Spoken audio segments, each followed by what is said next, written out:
नमस्कार, मैं कमलेश कबीर आपका एक बार फिर स्वागत करता हूं इस नए एपिसोड में। आज के इस एपिसोड में हम बात करेंगे पश्चिमी बंगाल से ममता बनर्जी की। कोलकाता के बुक फेयर में ममता बनर्जी ने अपनी 3 किताबें लॉन्च की और उसमें एक किताब का जो शीर्षक है वो है बंगला निर्वाचन और आमार। इसका मतलब होता है बंगलार निर्वाचन, बंगाल का चुनाव और हम, जिसमें सिर्फ और सिर्फ जो है वो राजनीति की बात की है और उसमें प्रमुखता से लिया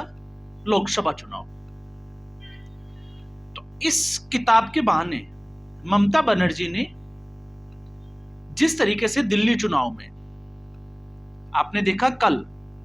अखिलेश यादव ने अपनी एंट्री मारी। हालांकि वो आएंगे और रोड शो करेंगे रिठाला में अरविंद केजरीवाल के साथ,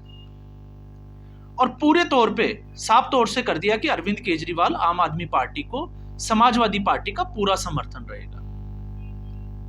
अब यहां पर समझने वाली बात यह है कि समाजवादी पार्टी का वोट बैंक है दिल्ली में, तो वो ना के बराबर है। और ठीक इसी में जो है वो ममता बनर्जी ने पहले ही जो है वो घोषणा कर दी थी कि उनका समर्थन भी जो है वो अरविंद केजरीवाल को होगा। मतलब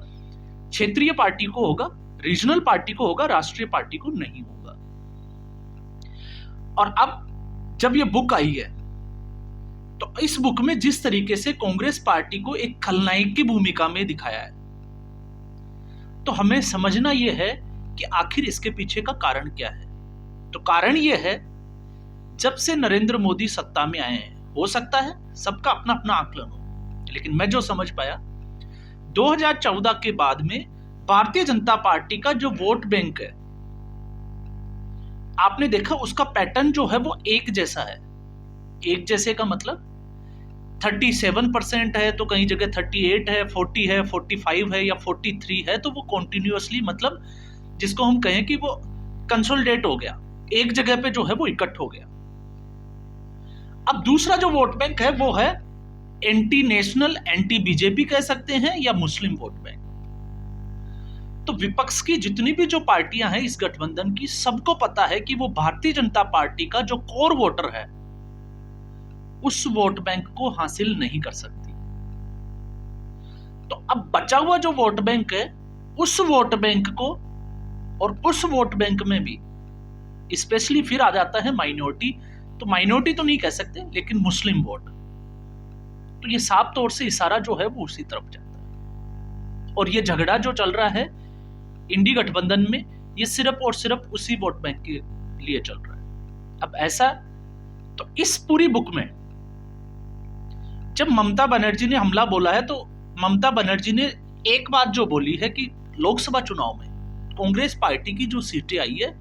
वो गठबंधन की वजह से या क्षेत्रीय पार्टियों की सहयोग की वजह से आई है। तो इससे पहले एक वीडियो में मैं पहले भी जिक्र कर चुका हूं कि 99 में से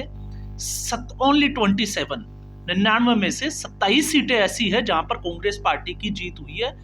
इसके अलावा जितनी जो सीटें कांग्रेस पार्टी ने जीती है उसमें कहीं ना कहीं दूसरी पार्टियों का सहयोग है। तो कांग्रेस की स्थिति जब हम 44 से 99 पे जाते हैं, तो नहीं, 44 से हमें 27 पर आकर देखना होगा। लेकिन लोकसभा चुनाव में चूंकि कांग्रेस पार्टी सबसे बड़ी पार्टी थी और एक बार लगा कि राहुल गांधी जो है उसको सफलता मिली, उसको जो है वो लॉन्च भी इसी तरीके से किया गया था और एक नैरेटिव बनाने की कोशिश भी की गई थी। राहुल गांधी एलओपी भी बने, विपक्ष के नेता भी बन गए। लेकिन उसके बाद में कांग्रेस पार्टी का अहंकार जिस तरीके से बढ़ा, वो हरियाणा के विधानसभा चुनाव के लिए था कि हरियाणा विधानसभा चुनाव तो जीत ही लेंगे, और हरियाणा के साथ था जम्मू कश्मीर। तो ये 2 राज्यों का जब चुनाव हुआ, तो दोनों राज्यों में, क्योंकि जम्मू कश्मीर में पहले ही पता था कि घाटी में भारतीय जनता पार्टी कितना ही कुछ कर ले, मुस्लिम वोट जो है उसको वोट नहीं देगा। तो ऐसी स्थिति में जम्मू कश्मीर का जो है वो हम बात नहीं करें तो ज्यादा अच्छा है, लेकिन हरियाणा में, तो हरियाणा में कांग्रेस पार्टी ने समाजवादी पार्टी या हम कहें आम आदमी पार्टी, इनके साथ किसी भी तरीके के गठबंधन से इनकार कर दिया। फिर उसके बाद में कांग्रेस पार्टी की जो है वो अप्रत्याशित हार हुई, और जैसे ही हार हुई तो विपक्ष को एक मौका मिल गया, सहयोगी पार्टियों को, कांग्रेस पार्टी पर हमला बोलने के लिए। अब दूसरी पार्टियों की समस्या ये है कि उनके पास जो वोट बैंक है, सीधे तौर से अगर हम कहें तो कांग्रेस पार्टी का चुराया हुआ वोट बैंक है। तो अगर कांग्रेस पार्टी मजबूत होती है तो भारतीय जनता पार्टी का जो वोट बैंक है वो कांग्रेस की तरफ नहीं जाएगा। इन क्षेत्रीय पार्टियों का जो वोट बैंक है वो वापस जो है वो कांग्रेस की तरफ शिफ्ट होना शुरू हो जाएगा। और ऐसी स्थिति में क्षेत्रीय पार्टियों को डर है कि अगर कांग्रेस पार्टी मजबूत हुई तो वो उस प्रदेश में कमजोर पड़ जाएंगे, और ऐसा जो है वो होने नहीं देना चाहते। अब जब मैं ये बात कह रहा हूं तो ये बात मैं इसलिए कह रहा हूं क्योंकि कांग्रेस ने तो खुले तौर से, जिसको हम कहें कि खुल्लम खुल्ला जो है वो एक दर्शाने की कोशिश, एक दिखाने की कोशिश कर दी है, ऐलान कर दिया है कि वो सिर्फ और सिर्फ जो है वो मुस्लिम वोट की राजनीति करेगी। और अगर मुस्लिम वोट को वो अपनी तरफ कर पाती है, जोड़ रख के रख पाती है, तो कांग्रेस पार्टी जो है वो फाइट में आ जाती है। और ऐसा दिल्ली विधानसभा चुनाव में कांग्रेस पार्टी ने दिखा दिया। अब किस तरीके से, तो उसको अगर आप समझोगे तो आपने देखा कि कांग्रेस पार्टी में जिस तरीके से राहुल गांधी ने 12 से 13 दिन पहले सलेमपुर में एक रैली की, सीलमपुर में, और अब जो है आपको पता होगा राहुल गांधी की ओखला में जो रैली थी उसमें ओखला की जो कैंडिडेट है कांग्रेस पार्टी की अरीबा, उसने साफ तौर से कहा, एक बड़ा इशारा दिया मुस्लिम कम्युनिटी को कि संभल की जो लड़ाई थी उसमें राहुल गांधी अकेले मुसलमानों की लड़ाई लड़ रहे थे, क्योंकि राहुल गांधी और प्रियंका गांधी वाड्रा ने संभल जाने का प्रयास किया गया था, हालांकि उनको रोक दिया गया था। आपको याद होगा जब संसद का सत्र चल रहा था। और अखिलेश यादव तो जो है वो लगातार जो है वो एमवाई फैक्टर की बात ही करते हैं, और मैं तो हमेशा ही कहता हूं मुसलमान सिंह यादव, मैं मुलायम सिंह यादव बोलता भी नहीं, और वो इसीलिए नहीं बोलता क्योंकि वो राजनीति ही इसी तरीके की कर रहे हैं। तो ऐसी स्थिति में कांग्रेस पार्टी पिछले 10 दिन से गायब थी, अब वापस चुनाव में आई है, और कांग्रेस पार्टी ने यह तय कर लिया कि वो जो 12 सीटें जो जहां पर मुस्लिम बाहुल्य है मत, उन सीटों पर अपना प्रभाव जो है वो जमाने की कोशिश करेगी और वहां पे पूरा फोकस करेगी, और वहां से वो कितना हासिल करती है वो उनके पास जाएगा। अब इससे अरविंद केजरीवाल का डर भी आप साफ तौर से देख सकते हो, क्योंकि अरविंद केजरीवाल को पता है कि उनकी 20 सीटें सीधी सीधी कम हो रही है, तो 62 से 42 पे आ जाते हैं, और उनमें से भी अगर 12 सीटों पे कांग्रेस पार्टी सेंध लगा जाती है या मुकाबला अगर त्रिकोणीय हो जाता है तो फिर आम आदमी पार्टी फंस जाती है। तो ऐसी स्थिति में आम आदमी पार्टी ने और अरविंद केजरीवाल ने जिस तरीके से पहले भी चाल खेली थी, और वो चाल ये थी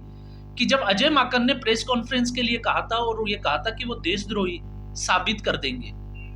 तो अरविंद केजरीवाल ने धमकी दी थी कि अजय माकन को जो है वो कांग्रेस पार्टी से बाहर करना चाहिए, नहीं तो वो इंडिया लाइन से राहुल गांधी को बाहर कर देंगे। और उसके बाद में जो है वो संपर्क करने की कोशिश की जो सहयोगी दल थे इंडिया गठबंधन के उन लोगों से, और उसके बाद में साफ तौर से तस्वीरें जो है वो साफ होना शुरू भी हो गई थी। तो ऐसी स्थिति में जब मुस्लिम वोट जो है वो कांग्रेस की तरफ शिफ्ट ना कर जाए, इसलिए अखिलेश यादव ने जो दाव खेला कि वो रिठाला में जो है वो अरविंद केजरीवाल के साथ रोड शो भी करेंगे और रैली भी करेंगे, और उनके साथ में उपस्थित रहेगी इकरा हसन। अब आप समझ सकते हो, जो कि समाजवादी पार्टी की मुस्लिम सांसद है। तो यहां से आपको जो है वो गणित समझ में आएगा कि खिचड़ी जो है वो गठबंधन में क्या पक रही है। और ये लोकसभा चुनाव में भी हमने देखा था कि ये क्षेत्रीय पार्टियां बड़ी ही चालाकी से, क्योंकि कांग्रेस पार्टी भी मुझे लगता है कि यहां पर जो है वो कुछ समझने में जो है या स्थिति को पढ़ने में जो है वो गलती की, और उस गलती का एहसास कुछ नेताओं को है, लेकिन आज भी हाईकमान जो है वो उसको मानने के लिए तैयार नहीं है। तो ऐसी स्थिति में कांग्रेस पार्टी और ये इंडी गठबंधन जो है वो किस तरीके से आने वाले समय में नरेंद्र मोदी को या भारतीय जनता पार्टी को टक्कर देगा, ये समझ से बाहर है, और मुझे लगता है कि सोचना भी जो है वो बेतुका है। सबको अपने अपने जो है वो राज्यों की पड़ी है, क्योंकि ममता बनर्जी ने भी इसीलिए, क्योंकि मुस्लिम वोट अगर कांग्रेस पार्टी की तरफ शिफ्ट हो जाता है तो फिर पश्चिमी बंगाल में आने वाले चुनाव में उनको भी समस्या हो सकती है। तो इंडी गठबंधन ये सिर्फ और सिर्फ जो है वो एक बहाना है। ये जो राजनीति का जो गेम चल रहा है इस वक्त, वो सिर्फ और सिर्फ एंटी बीजेपी वोटर्स और मुस्लिम वोटर्स या फिर एंटी नेशनल जो रेडिकल्स जो जिसको हम कहते हैं, ऐसे लोगों को इकट्ठा करने का एक जरिया है जिसमें इस तरीके के जो है वो वार या हम कहें कि एक दूसरे के ऊपर आरोप प्रत्यारोप की राजनीति की जा रही है। और ऐसे में आपने देखा अब ममता बनर्जी का स्टेटमेंट आया है और हो सकता है आने वाले समय में एक दो दूसरी पार्टियों का भी जो है वो स्टेटमेंट आना शुरू हो जाए, फिर चाहे वो आरजेडी हो, क्योंकि जब पूर्वांचलियों की बात करते हैं तो फिर उसमें जो है वो बिहार भी शामिल हो जाता है। और जब बिहार शामिल हो जाता है तो तेजस्वी यादव, और समस्या यही रहेगी कि बिहार में, क्योंकि दिल्ली के बाद में बिहार में चुनाव होने वाला है, तो यहां पर अब जो है वो साफ तौर से आपने देख लिया जिस तरीके से ये जो चीजें निकल के आ रही है, उसके बाद से आप तय मान के चलिए कि अब इस गठबंधन में ये सिर्फ नाम का गठबंधन है, इसके अलावा इस गठबंधन में कुछ भी नहीं बचा है। और इसमें सीधे तौर से जब इन्होंने जो गठबंधन बनाया था कि भारतीय जनता पार्टी को ये हराएंगे, लेकिन भारतीय जनता पार्टी के उस वोट बैंक को हासिल नहीं कर सकते, ये सिर्फ अपने जो वोट बैंक जो इनका जो है वो परसेंटेज में बटा हुआ था उसको एक करने की एक प्रयास था। और उसमें मुझे लगता है कि उत्तर प्रदेश और महाराष्ट्र, इन दोनों राज्य में उस वोट को, चाहे वो जैसे समाजवादी पार्टी और कांग्रेस पार्टी, इनका जो है वो वोट इकट्ठा हुआ और उससे समाजवादी पार्टी को एक एज मिल गया, और यही हुआ महाराष्ट्र में। लेकिन जैसे ही लोकसभा चुनाव हुआ, गठबंधन एक्सपोज हुआ और ये अपनी अपनी राजनीति करने लगे, उसके बाद में आपने देखा कि विधानसभा के जब चुनाव परिणाम आने लगे तो फिर इनका सारा सिनेरियो जो था वो पलटना या हम कहें कि बदलना शुरू हो गया। और उस बदलने में आज स्थिति ये आ गई है कि कांग्रेस पार्टी इस गठबंधन में अलग थलग पड़ गई है। अब दूसरी अगर हम इसमें चर्चा करें तो कांग्रेस एक नेशनल पार्टी है और इसके अलावा सारी जो है वो रीजनल पार्टियां हैं। मैं तो अब अरविंद केजरीवाल की पार्टी को भी रीजनल ही मानता हूँ, सिर्फ दिल्ली और पंजाब। तो अगर ये लोग ये कहते हैं कि राहुल गांधी या कांग्रेस पार्टी के बिना इस गठबंधन की सोचते हैं, तो फिर गठबंधन बचा क्या है? क्योंकि नेशनल पार्टी तो कोई है नहीं कि उसका वजूद किसी दूसरे स्टेट में हो। समाजवादी पार्टी का वजूद उत्तर प्रदेश में, इसके अलावा कहीं नहीं है। आरजेडी का वजूद जो है वो बिहार में है। ममता बनर्जी सिर्फ पश्चिमी बंगाल में है, उसका उत्तर प्रदेश में नहीं है, उसका बिहार में नहीं है। तो ऐसी स्थिति में कांग्रेस पार्टी ही एक ऐसी पार्टी थी जो राष्ट्रीय पार्टी का दर्जा थी, और उसके हर स्टेट में, जिन स्टेट की मैं बात कर रहे हैं, वो कमजोर जरूर हुई है, लेकिन किसी समय में उनका जो है वो जनाधार सबसे बड़ा जनाधार हुआ करता था। तो ये एक कड़ी थी जो इस गठबंधन को जोड़ के रखे हुए थी। तो अगर कांग्रेस नहीं है तो इसके बाद में इस गठबंधन की बात करना और इस गठबंधन की कल्पना करना कि ये गठबंधन जो है वो आने वाले समय में नरेंद्र मोदी और भारतीय जनता पार्टी को टक्कर देगा, ये बिल्कुल जो है वो नामुमकिन सा एक जो है वो शब्द है। तो आज के एपिसोड में बस इतना ही। उम्मीद करूंगा ये वीडियो एपिसोड आपको पसंद आया होगा। लाइक करें, शेयर करें, चैनल जरूर सब्सक्राइब करें। धन्यवाद।